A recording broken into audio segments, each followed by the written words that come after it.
शैतानिर्रजीम, बिस्मिल्लाहिर्रहमानिर्रहीम। जैसे कि आपको पता है कि 9th क्लास के लिए मैंने एक प्लान बनाया था कि किस तरह से हमें तैयारी करनी है। तो सबसे पहले मैंने इसकी 1.6 एक्सरसाइज स्टार्ट की और उसके बाद 2.4, अब 3.4 स्टार्ट की है। तो इंशाल्लाह इसके बाद 4.2 करेंगे और फिर चैप्टर 4 और चैप्टर 2 इनकी रिव्यू एक्सरसाइज करेंगे। अब इसका फ़ायदा क्या होगा? इसका फ़ायदा जो है कि आपके 2 लॉन्ग क्वेश्चन इजीली अटेम्प्ट हो जाएंगे। उसके बाद हम करेंगे थ्योरम।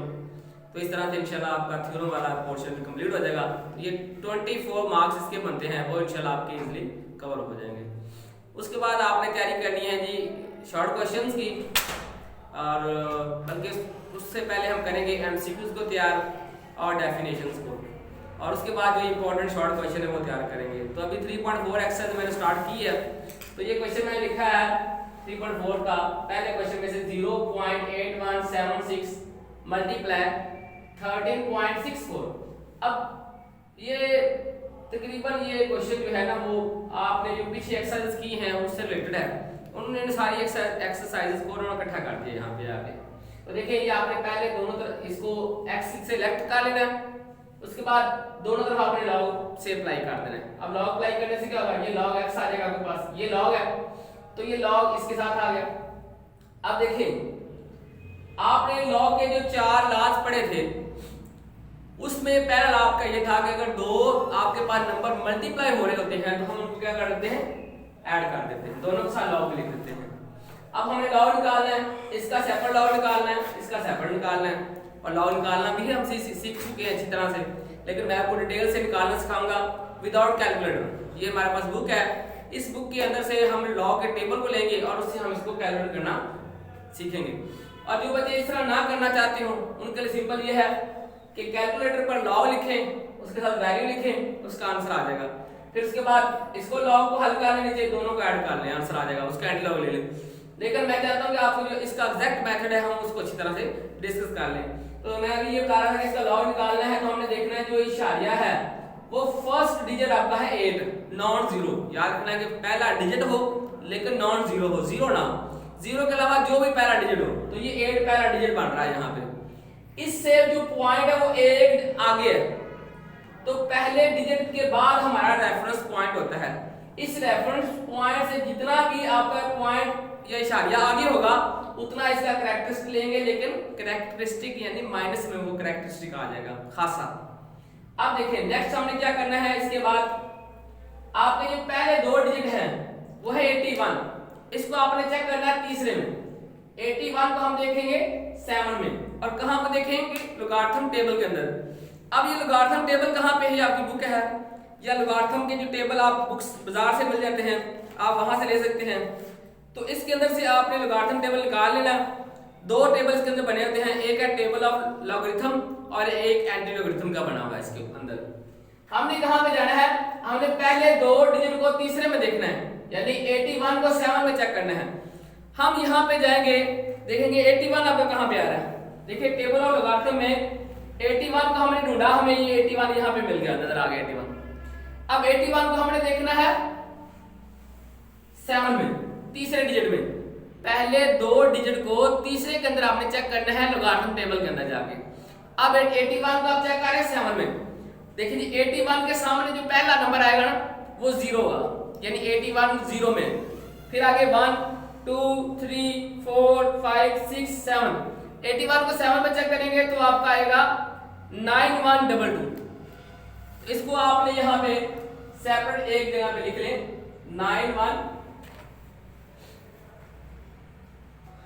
81 को हमने देखा था 9122 आ गया। अब 4th डिजिट 6 है, तो 6 का मतलब है ये उसका डिफरेंस है, और डिफरेंस हम कहां देखेंगे, उसी के सामने डिफरेंस वाला एक टेबल बना हुआ है। 81 के सामने आप जाए, डिफरेंस किसका देख रहा है, 6 का। तो ये देखें उसके सामने ये जो यहां से डिफरेंस स्टार्ट हो रहा है, पहला डिफरेंस 1 का है, दूसरा डिफरेंस आपका 2 का है, तीसरा 3 का है, फिर 4 का है, 5 का है और 6 का है। तो अगर हम देखें तो 6 का डिफरेंस आपके पास 3 है। तो इस तरह से आपने लोगारिथम टेबल चेक करना है, किस तरह से वैल्यू देखते हैं। तो ये आपके पास 3 आ गया, ये 3 यहाँ पे इसके अंदर ऐड कर दें, 9 1 2 25 आपके पास इन दोनों को ऐड करने से आ जाएगा। तो इस तरह से हमने इसका लॉग फाइंड कर लिया। अब हम नेक्स्ट देखते हैं, इसका आपने लॉग निकालना है तो सेम उसी मेथड से देखेंगे।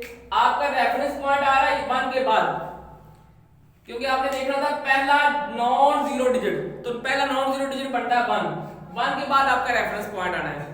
अब इस रेफरेंस पॉइंट से आपका जो पॉइंट इसके अंदर लिखा हुआ है, क्या वो पीछे है या आगे है? यहां पे नजर आ रहा है वो पीछे है, तो कितना पीछे है? एक पीछे। जितना वो पीछे है उतना आपका कैरेक्टरिस्टिक यानी खासा आ जाएगा। तो क्या आ रहा है? यहाँ पे 1 आ रहा है, क्योंकि आप पॉजिटिव है, पीछे की तरफ है। यहाँ पे था आगे की तरफ, तो नेगेटिव लिया, तो यहाँ पे हमारे पास पॉइंट आ गया। अब हम क्या फाइंड करना चाहते हैं? इसका लॉग फाइंड करना चाहते हैं। किस तरह करना है? सेम उसी तरह से पहले 2 डिजिट को आपने तीसरे में चेक करना है, यानी 13 को हम देखेंगे 6 के अंदर। तो जैसे अभी मैंने इसके अंदर आपको बताया किस तरह से देखना है, आप इसको उस तरह से चेक कर सकते हैं। तो अगर एक बार दोबारा मैं आपको फिर कहता हूं, आपने देखना है कि लॉग के अंदर यहाँ पे 13 कहाँ पे आ रहा है। जब आप 13 देखेंगे तो आपको नजर आ गया ये 13 आ गया यहाँ पे। तो 13 को आप देखते हैं 6 में, तो पहला 0 से स्टार्ट करते हैं जब लॉग को देखना होता है। तो 0 1 2 3 4 5 एंड 6, यहाँ पे हमारे पास 13 है। 0 1 2 3 4 5 6, और जब के पास आ गया 1 3 3 5 1 3 3 1 3 3 5। अब आपके पास ये फोर्थ वाला है 4। अगर तीसरा डिजिट हो तो तब हमने इसका डिफरेंस देखना है, चौथा डिजिट हो तो। अगर चौथा डिजिट ना हो तो फिर डिफरेंस देखना ही नहीं, वही यहाँ पे आपका आंसर आ जाएगा। अब डिफरेंस किसमें देखना है? 4 में डिफरेंस देखना है। तो ये देखिए आपने 13 के सामने ही जाना है, 4 में देखिए। आप देखिए आपकी जो वैल्यू आई थी वो नीचे वाली है, कुछ वैल्यू 13 में ऊपर की तरफ है, कुछ वैल्यूज नीचे की तरफ है।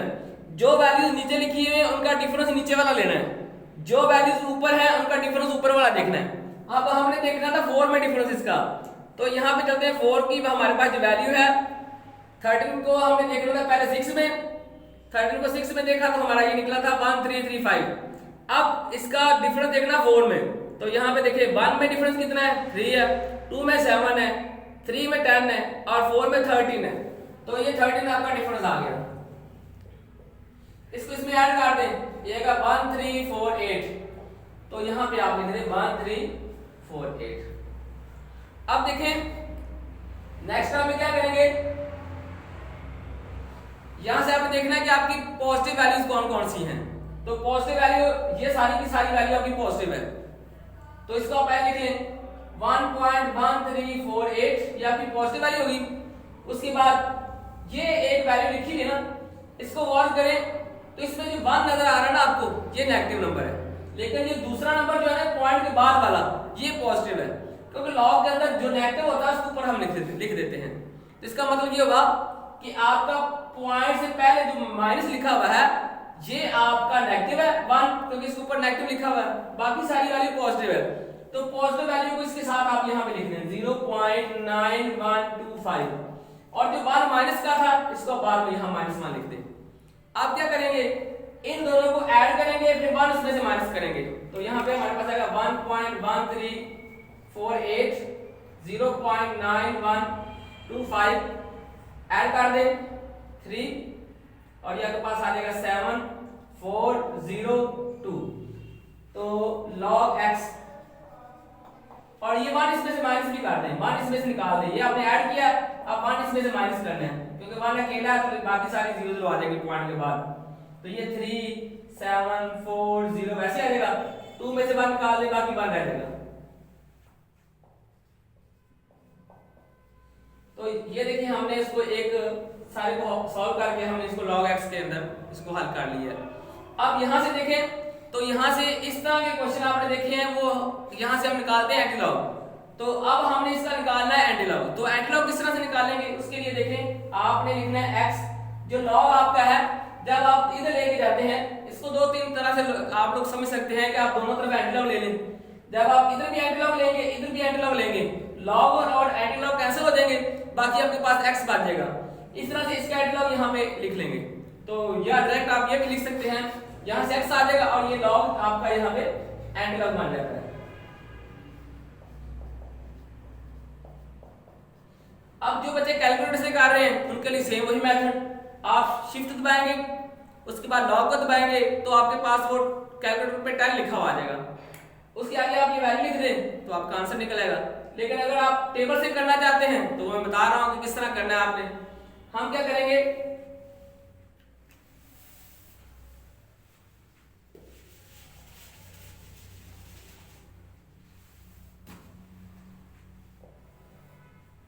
यहां पे आपके पास जो वैल्यू लिखी हुई आ गई है, इसमें देखेंगे कि इसका आपने x फाइंड करना है, लेकिन उससे पहले आप क्या निकालना चाहते हैं, इसका कैरेक्टरिस्टिक यानी इसका खासा क्या है। तो एंटीलॉग में खासे के लिए जो पॉइंट से पहले लिखा हुआ आ जाता है डिजिट, वो आपका कैरेक्टरिस्टिक या खासा आता है। तो यहाँ पे इसका आपको नजर आ रहा है, यहाँ 1 लिखा हुआ है, तो इसका खासा या कैरेक्टरिस्टिक कितना आ गया, 1 आ गया। फिर आप लिखते हैं मंटीसा, तो पॉइंट के बाद वाला सारा नंबर वो आपका मंटीसा है। अब आपने फाइंड क्या करना है, x, आप लिखेंगे x इक्वल, अब इसको हमने एंटीलॉग में देखना है। उसका तरीकाकार क्या है, जो पॉइंट के बाद वाले 2 डिजिट लिखे हुए हैं उसको आपने देखना है तीसरे डिजिट में, लेकिन किसमें देखना है, अब टेबल देखना है हमने एंटीलॉग वाला। तो हम क्या देखना चाह रहे हैं, पॉइंट 04 को 7 में, तो ये सेम वही मेथड है जो हमने पीछे यूज किया लॉग के लिए।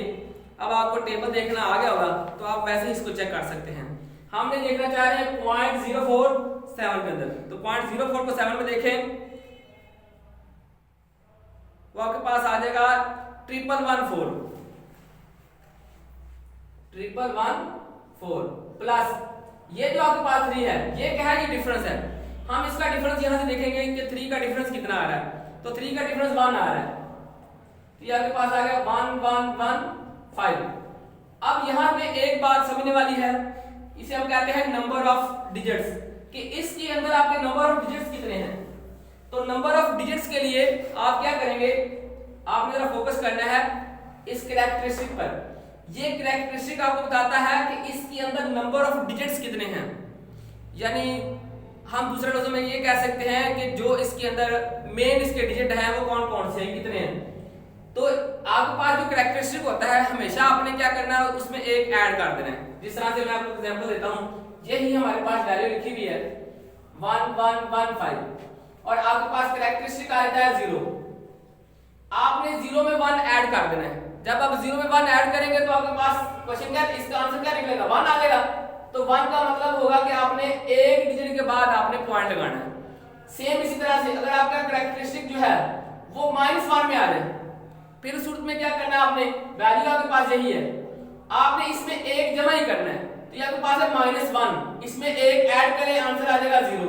तो जब 0 आ जाएगा, 0 का मतलब है आपने कोई डिजिट भी यहाँ पे नहीं छोड़ना, तो इशारिया कहां पे आपका आ जाएगा, शुरू पे आ जाएगा। अब इससे आगे चलते हैं, अगर आपका कैरेक्टरिस्टिक जो है वो -2 आ जाता है, फिर क्या करेंगे, फिर हम क्या करेंगे, इसमें एक ऐड करें, आंसर अब आपका -1 आ जाएगा। जितना आंसर माइनस में आ जाए उतनी 0 लगानी है और फिर इशारे लगाना आपने। सेम इसी तरह से यहाँ पे देखें, इसका कैरेक्टरिस्टिक है 1, इसमें ऐड कर दे 1 तो 2 आ जाएगा, तो यहाँ पे आपका आंसर आ जाएगा। तो ये इस तरह से हमने क्वेश्चन को करना है। तो मुझे उम्मीद है कि आपको इस क्वेश्चन की समझ आ गई होगी। अभी हम इसका जो है नेक्स्ट क्वेश्चन को स्टार्ट करते हैं। स्टॉप करने से